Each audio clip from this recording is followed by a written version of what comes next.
Hello everyone, আসসালামু আলাইকুম। Welcome back to my channel. কেমন আছো তোমরা? আশা করছি ভালো আছো। তোমরা দেখছি রোজা রান্নাঘর উইথ ব্লগ। প্রতিদিনের মতো আজ আবারও চলে এলাম তোমাদের মাঝে নতুন আরেকটি রেসিপি নিয়ে। আজকে আমার রেসিপি থাকছে আমডাল। বাঙালিদের কাছে এই আমডালটা একটি স্পেশালি রেসিপি বলতে পারো। আর এই গ্রীষ্মকালে আমডাল আর আলু ভর্তা খেতে তো ভীষণই ভালো লাগে। তো কার কার ভালো লাগে অবশ্যই তারা কমেন্টে জানাবে কিন্তু। চলো আর দেরি না করে দেখে নেওয়া যাক আজকে আমডাল রেসিপি।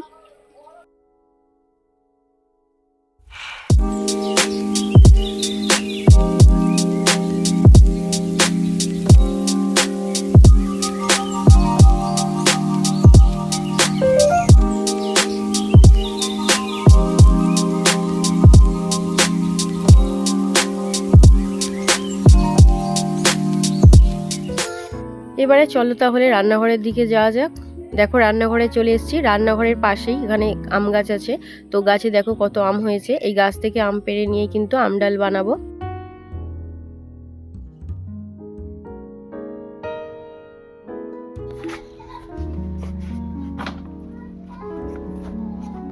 গাছ থেকে পারবো।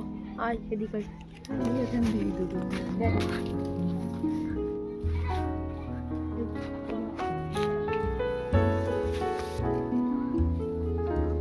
গাছে দেখো কত আম হয়েছে, কত নিচেতে আম হয়েছে। দেখো এখান থেকে এখন আম পেড়ে নেব।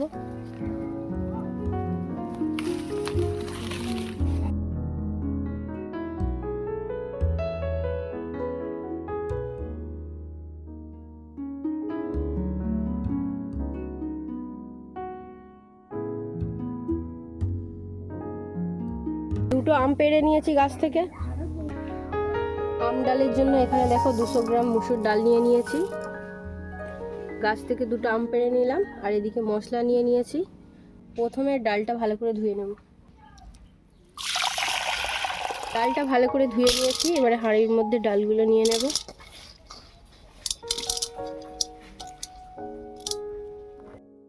ডালের মধ্যে এবারে দিয়ে দেবো পেঁয়াজ কুচি, হলুদ গুঁড়ো, অল্প একটু লঙ্কার গুঁড়ো দিয়ে দিচ্ছি, দিয়ে দেবো সরিষার তেল। এবারে এইগুলোকে ভালো করে মাখিয়ে নেব।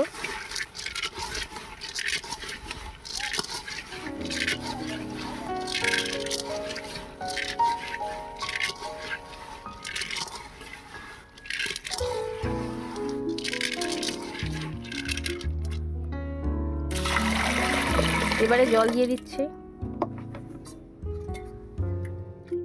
উনুনটা জ্বালিয়ে নিয়েছি। এবারে হাঁড়িটা বসিয়ে দেব।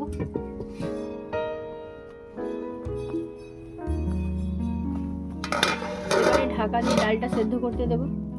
ডালটা ওদিকে সেদ্ধ হতে থাক, এদিকে আমটা কেটে নেব।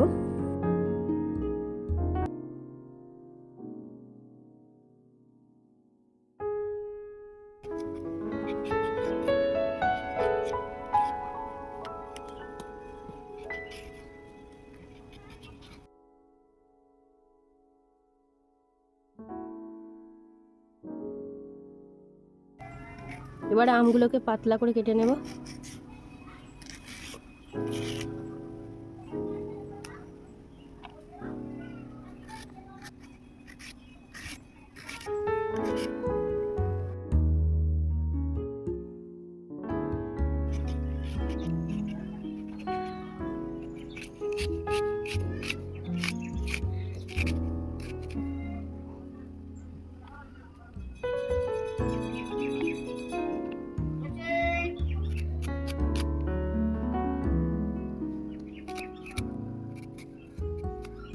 আমগুলো কাটা হয়ে গিয়েছে, এবারে ধুয়ে নেব।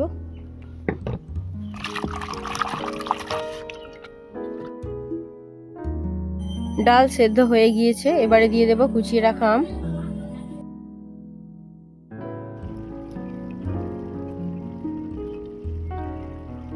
এবারে দিয়ে দিচ্ছি নুন। ঢাকা দিয়ে দেবো সেদ্ধ করার জন্য।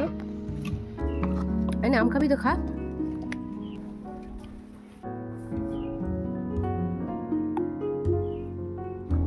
কার কার আম খাওয়ার ইচ্ছা হচ্ছে অবশ্যই কমেন্টে জানাবে।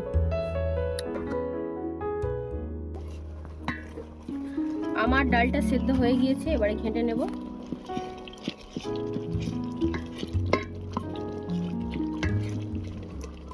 ডাল ঘুটনি নিয়ে ভালো করে ডালটা ঘেঁটে দেব।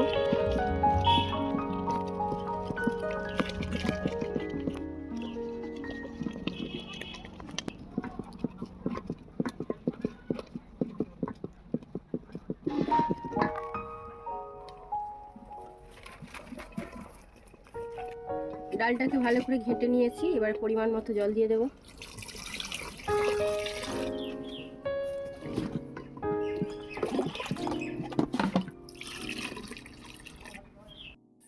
এবারে দিয়ে দিচ্ছি স্বাদ মতো নুন, জিরে মরিচ গুঁড়ো। ডালটাকে এবারে ঢাকা দিয়ে ফুটতে দেব। এবারে কিছুটা রসুন থেঁতো করে নেব।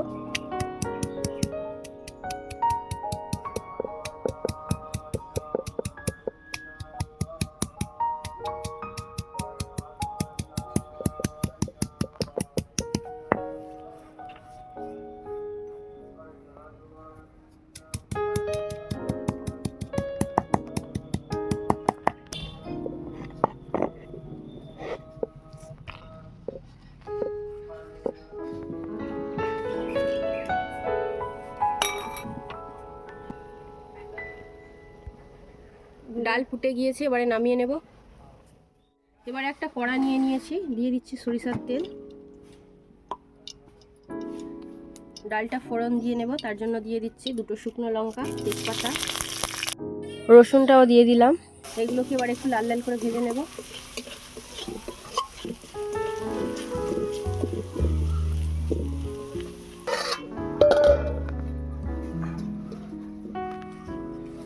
রসুনটা লাল করে ভাজা হয়ে গিয়েছে, এবারে ডালটা এর মধ্যে দিয়ে দেব।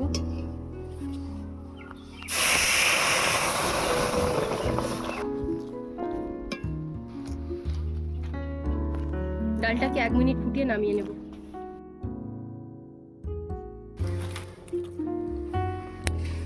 এক মিনিট ডাল ফোটানো হয়ে গিয়েছে, এবারে নামিয়ে নেব।